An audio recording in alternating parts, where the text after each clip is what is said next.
Olá pessoal, sejam muito bem-vindos ao canal Mediunidade Online. É um prazer estar com vocês e quero, antes da gente iniciar o vídeo, propriamente dito, lembrar de se inscrever no canal e clicar o sininho das notificações. Isso é muito importante para que possamos divulgar o nosso conteúdo, este conteúdo, para um número cada vez maior de pessoas.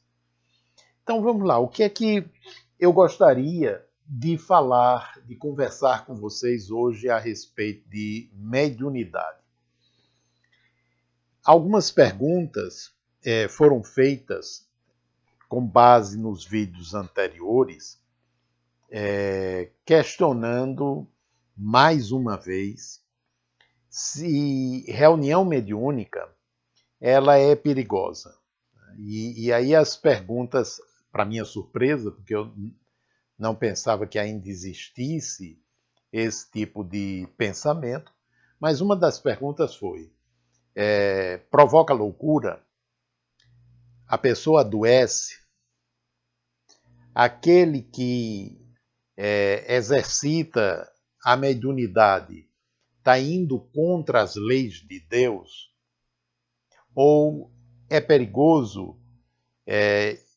A pessoa vai estar sujeita a espíritos maus? Então vamos conversar por partes.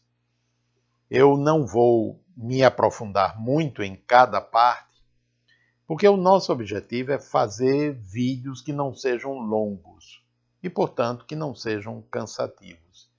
E, e que a maioria das pessoas possam vê-los, assisti-los, do começo ao fim. Então, mediunidade leva à loucura? Isso eu escutava com uma certa frequência quando eu estava com meus 20 anos, 18 anos mais ou menos. Eu recordo que quando comecei a frequentar uma reunião mediúnica, eu não tinha uma religião definida e estava com 16 anos de idade, como já contei. E minha mãe ficou preocupadíssima. Ela chorou, me pediu que deixasse, porque aquilo dali poderia levar-me à loucura e que não era de Deus. Então, duas das perguntas já estão aí. Né? E aí eu disse para ela que se eu percebesse que era perigoso ou que não era algo bom, eu deixaria que ela ficasse tranquila, que eu sabia discernir. E aí ela não me disse mais nada e eu continuei frequentando. E aí, só para dizer em relação à crença de minha mãe, com o passar dos anos, à medida que ela foi folheando e depois lendo os livros mediúnicos sobre mediunidade, sobre mundo espiritual, que eu passei a adquirir, ela começou a mudar de ideia. E depois de alguns anos, vários anos, né, ela já estava lendo, ela mesma buscava os livros para ela ler. Ela não mudou de religião. Ela continuou católica até o final da vida dela. Mas lia bastante. E o sistema, a crença de que aquilo enlouquecia cessou completamente. Ela ficou tranquila, né, porque já percebia que era um caminho, na verdade, muito bom, que colaborava com o crescimento pessoal e coletivo também. Né? E tornou-se uma leitora assídua dos livros espíritas. Bom, com o passar do tempo, obviamente, do ponto de vista pessoal, eu verifiquei que não havia nenhum perigo. Mas aquela ideia era uma ideia enganosa e, ao mesmo tempo, servia para enganar as pessoas. Porque tinha o objetivo de afastar aqueles que não conheciam do conhecimento, né? Seja espírita, seja mediúnico ou de outra área que não fosse a espírita, mas que utilizasse mediunidade. Então o objetivo principal era esse aí. Né?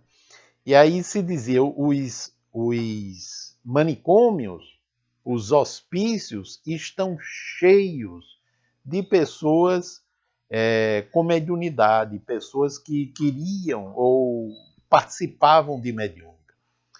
Bom, todo o meu treinamento como psiquiatra foi em hospitais psiquiátricos, né? O primeiro ano foi num hospital clássico e não tinha ninguém lá que lá estivesse porque tivesse participado de reunião mediúnica. E nem se falava nisso, nem os próprios pacientes conheciam, nem os médicos também conheciam do assunto. O segundo já foi um hospital, uma comunidade terapêutica excelente, que mantinha um convênio com a faculdade, onde eu fazia a residência, e a maior parte da residência era nesse hospital, que era uma comunidade terapêutica, que era um hospital espírita. E, portanto, lá dentro se fazia reunião mediúnica, né? Se aplicava o passe, ou seja, tinha todo um trabalho. Os médicos não eram espíritas, mas tinha toda manhã, né, atividades do grupo que coordenava o hospital, né, procurando beneficiar os pacientes. E não tinha realmente ninguém no hospital, né, que fosse. Agora, o que é que eu percebia? Que tinha pessoas que, na verdade, não era propriamente para estar ali, né? Era para serem orientadas, treinadas, porque tinha uma sensibilidade tão grande e essa sensibilidade estava mal canalizada, né? E aí transbordava pelo corpo, provocando sofrimento. Mas não eram pessoas que frequentavam reunião mediúnica. Pelo contrário, eram de outras religiões que nem admitiam mediunidade, né? Então, ao longo dos anos, foi se comprovando que nem leva à loucura, mas favorece, inclusive é fator protetor em relação à loucura para aquele que a pratica de forma adequada, né, e de forma, digamos, calcada em cima de um conhecimento estruturado, né?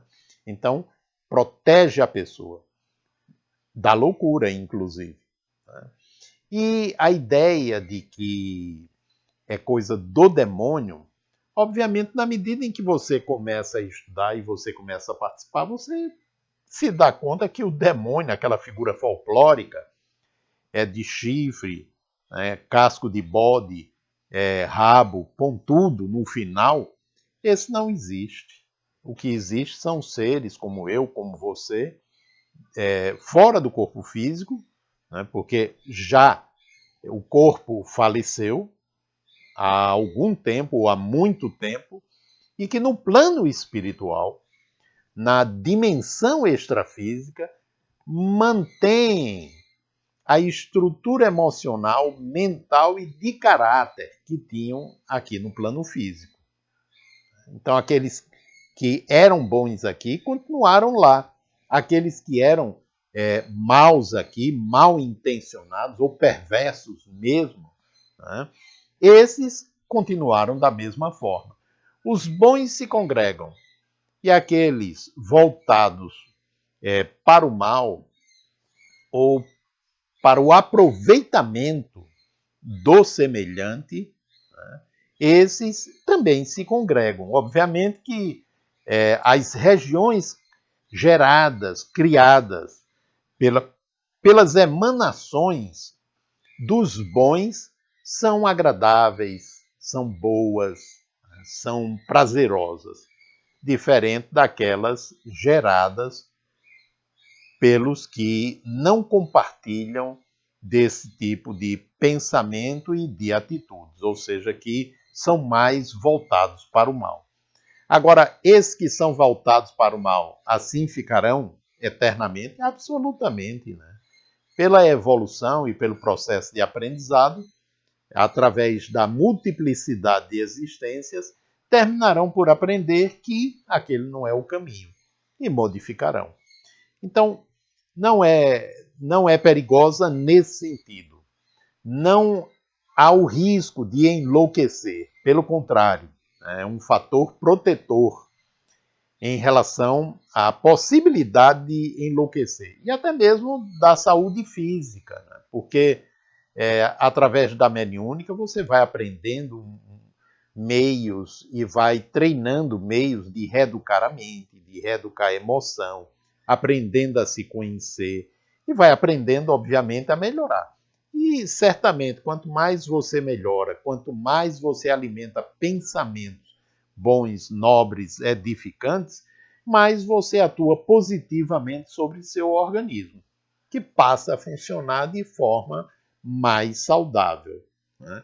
Então, aquela ideia do demônio, essa também foi ficando para trás, né? Porque, inclusive, aqueles adeptos das religiões que propagam a crença num ser demoníaco, que surgiu lá, né, com a queda dos anjos, a rebelião de Lúcifer, que aquilo não passa de uma alegoria, né, que remete a um tempo muito antigo, mas que seres dessa natureza, eles não existem, né? Existem seres maus aqui ou na dimensão espiritual, né? Mas que se modificarão, se renovarão com o tempo, né?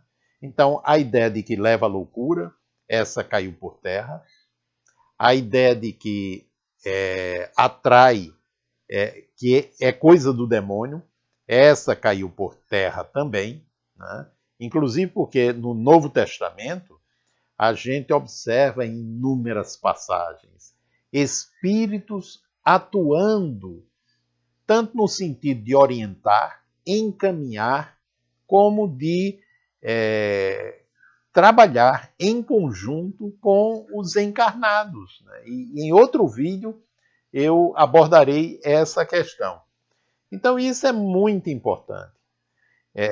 O risco que se dá é quando a gente começa a exercer a mediunidade, né, por vaidade, querendo aparecer, querendo se sobressair, ou querendo tirar proveito ou alguma vantagem do uso da mediunidade. Porque aí o consociamento não será com espíritos de natureza mais superior, e sim com aqueles mais atrasados do ponto de vista moral, porém inteligentes, né? E o que é que esses querem? A mesma coisa que aquele que assim age e está no plano físico deseja. Querem domínio, querem supremacia, querem tirar vantagem, né? E se tem alguém buscando isso, eles se consociam. Vai dar boa coisa com esse consórcio? Não, não vai. Quem é que vai sair mais prejudicado? O encarnado. Por quê? Porque o espírito ele se encontra fora do corpo, portanto, ele tem uma visão melhor a respeito da vida, dos acontecimentos, né?